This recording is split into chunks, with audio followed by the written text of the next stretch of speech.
Every day, we use many types of applications to entertain ourselves, to simplify our life, and even to complete our work. Things like video games and web browsers are all examples of applications that were created by programmers. But how do we create these complex applications? To answer that question, we first have to look at how we can interact with computers. If a computer could understand common languages, such as English, then the task would be quite easy. We could simply ask the computer to create whatever we'd like, and then it would build it for us. Unfortunately, computers are not that intelligent. In fact, without our help, computers can't do much.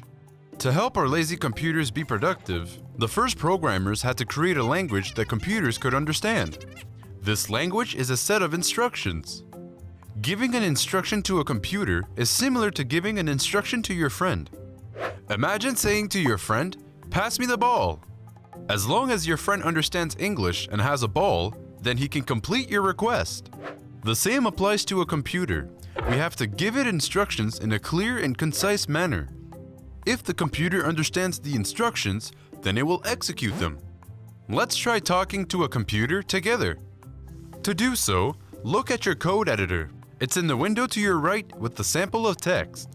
This is where we'll give instructions to our computer. Do you see the text robot.forward?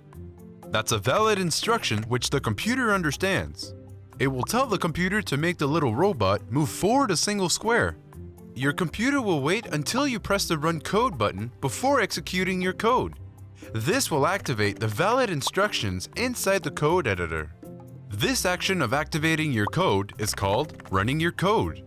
Now that we understand the basics of talking to our computer, let's try to help the little robot get to the goal. To do so, erase the question mark and write another robot.forward instruction. Make sure that it's written exactly like the first instruction. If you make a mistake, the computer won't understand it. Once you have written the instruction, try running your code again. If it works properly, hit the Submit Code button to jump to the next exercise.